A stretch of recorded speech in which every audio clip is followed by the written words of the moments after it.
बिस्मिल्लाहिर्रहमानिर्रहीम। अस्सलाम वालेकुम। अमेरिका की सबसे बड़ी और सबसे अहम तरीन टेक्नोलॉजी अगर फेल हो गई है तो आप ये समझ लें कि इस दफ़ा अमेरिका और डोनाल्ड ट्रंप की पॉलिसी का जो जनाजा निकलेगा वो दुनिया देखेगी।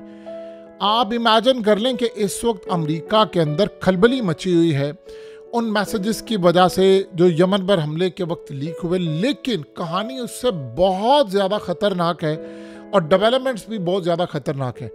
सिनेरियो ये हुआ है कि आपको याद होगा अमेरिका ने B-2 बॉम्बर्स जब डोनाल्ड ट्रंप उस वक्त इक़्तिदार में नहीं था, या आज से कुछ महीनों पहले की बात है, यमन पर हमला करने के लिए इस्तेमाल किए थे तो उस वक्त वो फेल हो गए थे, वो उनको नुकसान नहीं पहुंचा सके। और बाइडन दौर के अंदर ये बात कही गई कि अगर हम यमन को नुकसान नहीं पहुंचा सकते तो हम अपना बेड़ा गर्क करें, तो लिहाजा वो पीछे हट गए थे।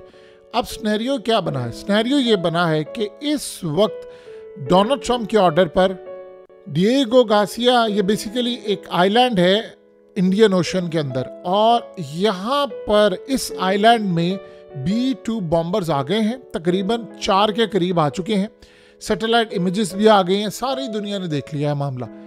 अब सिनेरियो यहाँ पर यह है कि ईरान के हामियों की जानिब से कहा गया है कि यमन पर अमेरिका ने B-2 बॉम्बर से हमला किया है और इस हमले में वो यमनी हौसियों के जो अंडरग्राउंड मिसाइल की फैक्ट्रीज हैं या पूरा कॉम्प्लेक्स है वो उड़ाने में नाकाम रहे हैं और अभी तक सिर्फ एंट्रेंस तक पहुंचे हैं और वो यमन ऑपरेशन मुकम्मल तौर पर नाकाम हो चुका है। ये अमेरिका की इतनी बड़ी तबाही है, इतनी बड़ी शिकस्त है। देखिए, B-2 बॉम्बर्स कोई आम बॉम्बर्स नहीं है, वो ईरान पर हमले के लिए भी आए हैं यहाँ पर, और इस सूरत हाल में उन्होंने पहले भी हमला किया। अगर उन्होंने इसको इस्तेमाल किया और वो तबाह नहीं कर पाए तो आप ये समझ लें कि इनके हाथ से गेम निकल गई है, क्योंकि ट्रंप को ये बताया गया है कि हम जो F-35 और F-15 और दीगर जो हम इस्तेमाल कर रहे हैं या F-18, उसका कोई रिजल्ट नहीं निकल पा रहा। लिहाजा इस सूरत हाल के अंदर हमें बड़ी तबाही करने वाले बॉम्बर्स की ज़रूरत है। सवाल ये पैदा होता है कि ये तो पहले भी इस्तेमाल किए गए थे, अमेरिका ने अभी इस बारे में कोई तस्दीक नहीं की कि हमने B-2 बॉम्बर्स इस्तेमाल किए। सिर्फ ईरान और यमनियों की जानिब से कहा गया है कि अमेरिका ने इस्तेमाल किया और वो फेल हो गए हैं। अब आप अंदाज़ा करें, जो रेडार पर नहीं डिटेक्ट होता, जिसकी स्पीड इतनी ज़्यादा है, जो हमला करे तो आपको पता भी ना चले, इतनी बुरी इंटेलिजेंस मालूमात, इतनी बुरी टेक्नोलॉजी इस वक्त इनके पास मौजूद है कि उन्होंने हमला किया। उन्होंने 12 दिन मुसलसल इजराइल और अमेरिका पर हमला किया। यानी आप सोच लें, aircraft carrier fail, warships fail, उसके बाद ड्रोन्स फेल, अमेरिका की इंटेलिजेंस फेल, तमाम चीज़ें फेल कि अब आपको B-2 बॉम्बर्स उतारना पड़ा, या अगर आपने इस्तेमाल कर लिया तो वो भी फेल। तो इस सूरत हाल के अंदर इसका मतलब है कि यमन ने मामला बड़ा अगले लेवल तक ले गए। उसकी आप वजह समझिए, आप एक पॉइंट को समझेंगे आपको सारी चीज़ें समझ आ जाएंगी। देखिए, हमास ने किया क्या है, इजराइल ने दावा किया है कि जो वहाँ पर मुखबिर थे, जो इजराइल के लिए काम कर रहे थे, हमास ने उनको पकड़ के लटका दिया है। और इसलिए लटकाया है कि उन्होंने हमास के अंदर रहते हुए हमास के लोगों की मुखबिरी की इजराइल को, और उन्होंने वहाँ पर जाकर स्ट्राइक किए और हमास के बड़े लोगों को मारा। एग्जैक्टली इस्माइल हानिया की दफ़ा ऐसे हुआ, हसन नसरुल्लाह की दफ़ा ऐसे हुआ, उनके लीडरों की दफ़ा ऐसे हुआ, तमाम टॉप लेवल के मुखबिर थे। अब यमन के हवाले से अमेरिका दावा ये कर रहा है, उनके मीडिया के कह रहे कि यमनियों के लीडरों को मारा है।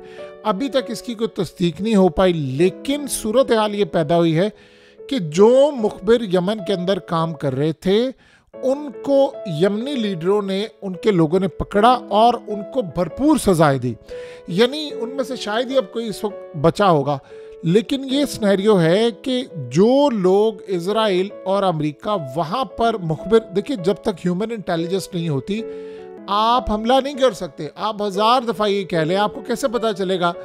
अब सोचें, इन्होंने बंकर बस्टर बॉम्ब इस्तेमाल किए, जो इस वक्त यमनी और ईरानी दावा कर रहे हैं कि B-2 बॉम्बर्स, असल में B-2 बॉम्बर्स अभी आए हैं, लेकिन ये कह रहे हैं कि उन्होंने इस्तेमाल कर लिया यमन के ऊपर।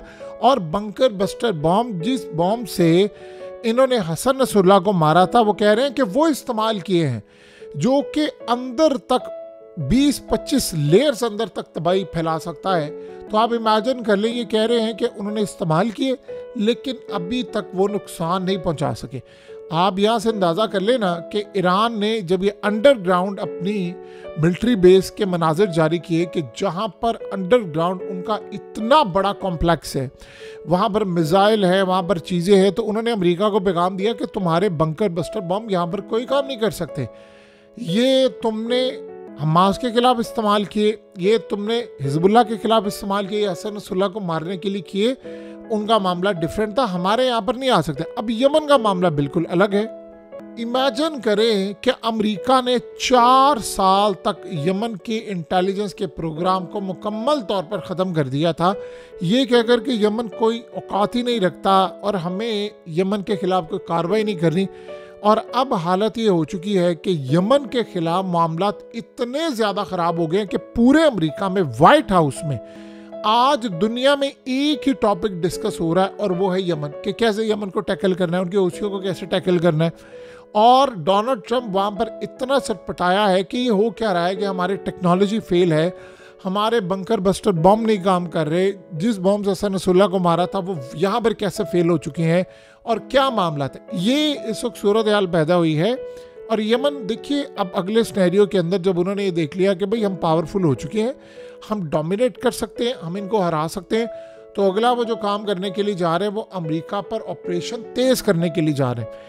देखिए, उन्होंने इसराइल पर सुबह दोपहर शाम हमले करने के लिए जो मामला था सामने रखे, वो आप सबने देखे हैं। यानी इमेजिन कर लें कि अब वो दिन के टाइम हमला करते हैं और रात के टाइम भी हमला करते हैं और फिर रात को अमेरिका पर हमला करते हैं। यानी ये बड़ी अजीबोगरीब सूरत हाल है कि वो अमेरिका को लड़ गए ऐसे। यानी अमेरिका, शायद इन्होंने अपनी गलतियों से कभी सीखने का फैसला ही नहीं किया। वियतनाम में इनके साथ ये हुआ, अफगानिस्तान में इनके साथ ये हुआ, यमन उन दोनों से ज़्यादा पावरफुल है।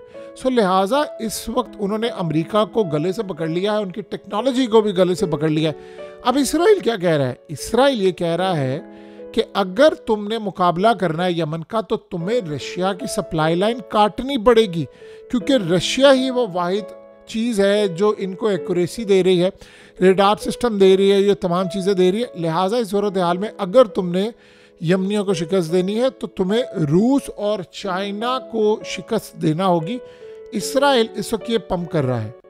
देखिए, अमेरिका ने इस वक्त जितनी मर्जी बमबारी कर लें यमन के अंदर, लेकिन एक बात मुकम्मल तौर पर तय है कि वो अभी तक यमन के मेन एरियाज को, यानी जो इलाके हैं जहाँ पर, देखिए असल कहानी ये है कि अगर आप सिविलियन आबादी को जाकर मारेंगे तो उससे अमेरिका को कोई फ़र्क नहीं पड़ने वाला। यानी अमेरिका के ख़िलाफ़ मिसाइल मारे जाएंगे। अमेरिका क्या चाह रहा है? इजराइल ये चाह रहा है, ये बात ज़हन में रखिएगा, ये यमन के हवाले से जो इंटेलिजेंस मालूमात है वो इसराइल ने प्रोवाइड की है अमेरिका को कि आपने यहाँ पर जाकर हमला करना है, फलानी जगहों पर हमला करना है। तो आप अंदाज़ा करें, इसराइल ने क्लेम किया है कि हमने मालूमात दी है तो वो फेल हो गई हैं। यानी अमेरिका इस वक्त यमन का उनको समझ नहीं आ पा रही हम क्या करें, क्योंकि देखें, अगर यमन को आपने शिकस्त देनी है तो जहाँ उनके मिसाइल पड़े हैं अंडरग्राउंड में या जहाँ पर कॉम्प्लेक्स है वहाँ पर आपको हमला करना पड़ेगा।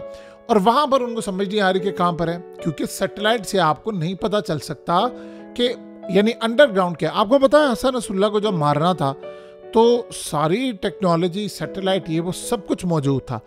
और ईरान और ये तमाम चीज़ों के बावजूद भी इजराइल ने कैसे मारा? सबसे बढ़कर मुखबिर लिए अंदर से। और ये बात आप ज़हन में रखिएगा, हिजबुल्लाह की टॉप क़यादत, जो यानी समझ ले चंद लोग ऐसे होंगे, चाहे वो ईरान में शामिल हो या हिजबुल्लाह के हो, जो टॉप लेवल के हैं, सिर्फ उनको पता था हसन नसरुल्लाह कहाँ पर है। उनके जो फवाद शुक्र हैं और दीगर लोग हैं, उन सब को चुन चुन कर मारा गया क्योंकि अंदर मुखबिर शामिल थे। यहाँ उनके लिए मसला पैदा हो रहा है कि वहाँ जो मुखबरी का नेटवर्क है वो बड़े पैमाने पर यमन में पकड़ा गया और यमन के लोग बड़ी नफरत करते हैं अमेरिका से, इजराइल से। यानी आप ये समझ लें ईरान से कई गुना ज़्यादा नफरत करते हैं। सो यमन को असल में अमेरिका ने कभी उस कैटेगरी में डाला ही नहीं था कि यार ये भी कभी हमारे लिए हमलावर साबित होंगे। आप बताइए, ज़िंदगी में कभी किसी ने सोचा था कि hypersonic missile Ben Gurion airport पर हिट होंगे? इजरायली भागते फिरेंगे, रोते फिरेंगे, चिल्लाते फिरेंगे, दिन दहाड़े हमले हो रहे होंगे। कभी किसी ने सोचा था? देखिए, किसी को भी नहीं पता था। अगर पता होता तो वो जाहिर सी बातें काम करते। वो कभी ज़िंदगी में इंटेलिजेंस नेटवर्क अपना कमज़ोर होने देते। यही वो वजह है कि अमेरिका, क्या दुनिया ने कभी नहीं सोचा था यार रेड सी को ये बंद कर सकते हैं। यानी आप ये सोचें कि पूरी नेटो 27 ममालिक यूरोपीय यूनियन के हों, या उसके अलावा नेटो पूरी हो, या इंडियन हो, या उस साइड पर हो, या अमरीकी हो, कोई भी असल में यमन से कब्जा नहीं छुड़वा सका रेड सी का।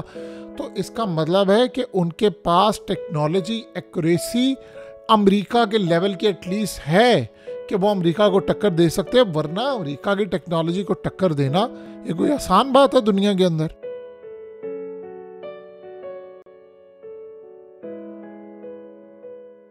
हकीकत टीवी को सब्सक्राइब करना मत भूलें, वीडियो को लाइक करें, शेयर करें और कमेंट सेक्शन में अपनी राय का इजहार ज़रूर करें।